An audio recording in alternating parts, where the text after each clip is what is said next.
Hello student, welcome to UK SSC UK PSC update. आज हम UK triple SC के एक इम्पोर्टेंट टॉपिक्स को कवर करने वाले हैं जो कि रहने वाले कवि परिचय। इसमें आज हम सबसे पहले महादेवी वर्मा, मुन्नू भंडारी और पीताम्बर दत्त बड़थवाल जी के इम्पोर्टेंट्स पीवाईक्यू और एमसीक्यू क्वेश्चन को कवर करेंगे। इस क्लास से बाहर आपको इनसे कोई क्वेश्चन देखने को नहीं मिलेगा, क्योंकि अब यूके ट्रिपल एससी कवि परिचय से क्वेश्चन बना रहा है। इनके जन्म से रिलेटेड और इनकी रचना से रिलेटेड क्वेश्चन अब आपको देखने को मिल रहे हैं मिलान करने को। तो चलिए स्टार्ट करते हैं। सबसे पहले कवर करते हैं महादेवी वर्मा जी को। आज का हमारा फर्स्ट क्वेश्चन है, महादेवी वर्मा का जन्म कब और कहाँ पर हुआ था। अब कवि के जो जन्म है, यहाँ से यूके ट्रिपल एससी क्वेश्चन बना रहा है कि सबसे पहले किसका जन्म हुआ था, सबसे बाद में किसका, यानी कि क्रम लगाने को पूछ रहा है। महादेवी वर्मा जी के जन्म की बात करें तो इनका जन्म हुआ था 1907 फर्रुखाबाद। अगर पूरी डेट की बात करें तो 26 मार्च 1907 फर्रुखाबाद उत्तर प्रदेश। अगर मृत्यु की बात करें महादेवी वर्मा जी के तो 11 सितंबर 1987 को प्रयाग उत्तर प्रदेश में इनकी मृत्यु हो गई थी।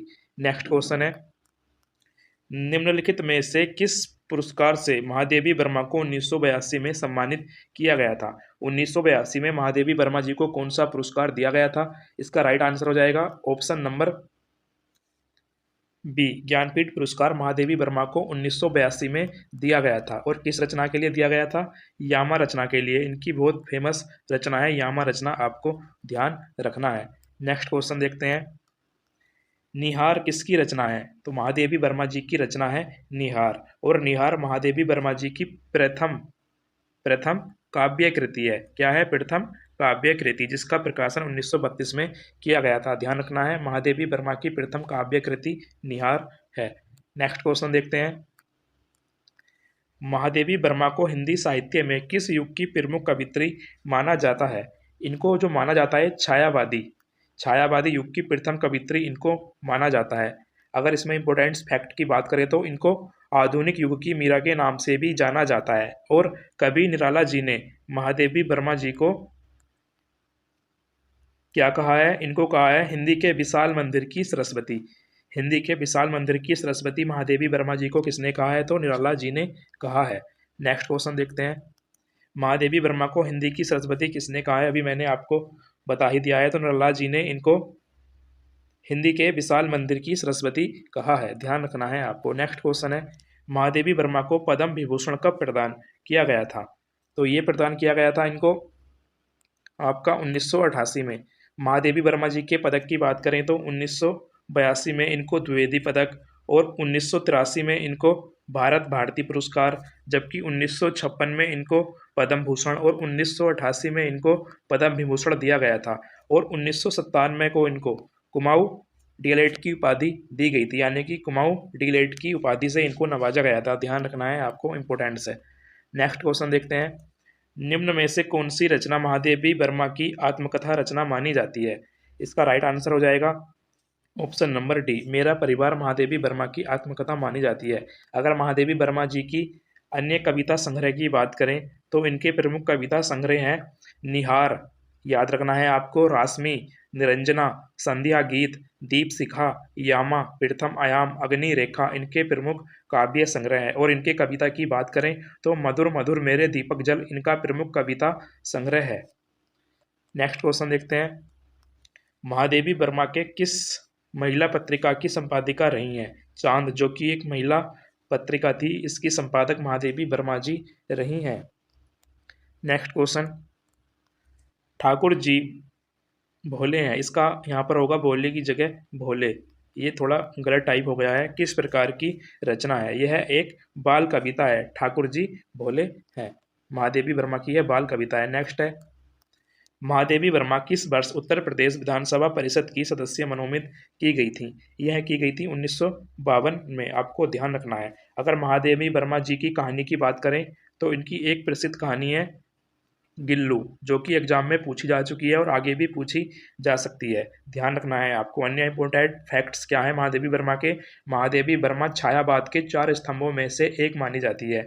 और महादेवी वर्मा के गीत जाग तुझको दूर जाना, सब आंखों के आंसू उजले, इनका जो गीत है जाग तुझको दूर जाना, यह उत्तराखंड से रिलेटेड है, इसलिए इंपॉर्टेंट है, पूछा जा सकता है।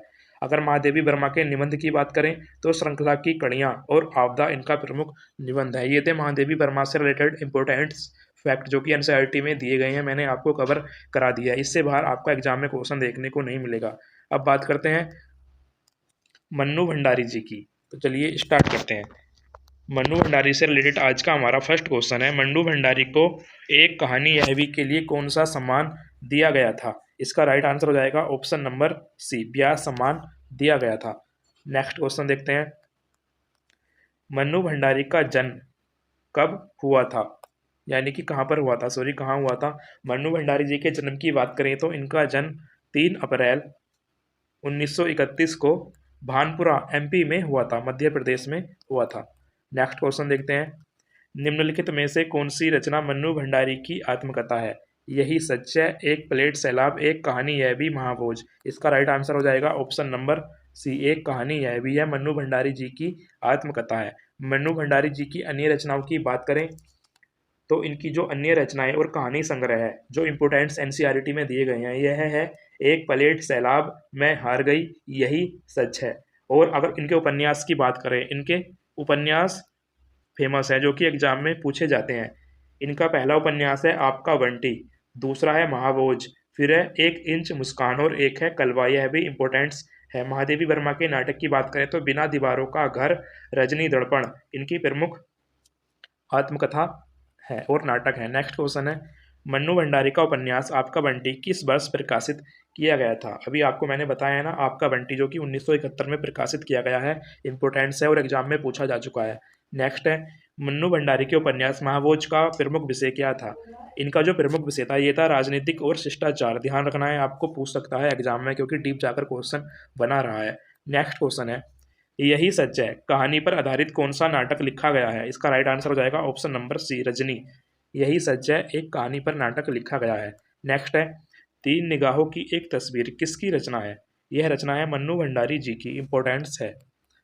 अब देखते हैं पीताम्बर दत्त बड़थवाल जी की प्रमुख रचनाएं और इनका परिचय। सबसे पहले बात करते हैं पीताम्बर दत्त बड़थवाल का जन्म कब और कहाँ हुआ था। पीताम्बर दत्त बड़थवाल जी उत्तराखंड से रिलेटेड हैं, इसलिए यह इंपॉर्टेंट्स है और एग्जाम में इनसे क्वेश्चन बनाया जाता है। पीताम्बर दत्त बड़थवाल जी का जन्म 23 दिसंबर 1901 को पाली गांव टिहरी गढ़वाल में हुआ था। नेक्स्ट क्वेश्चन देखते हैं, पीताम्बर दत्त बड़थवाल जी की मृत्यु कब हुई थी? इनकी मृत्यु 24 जुलाई 1994 को हुई थी।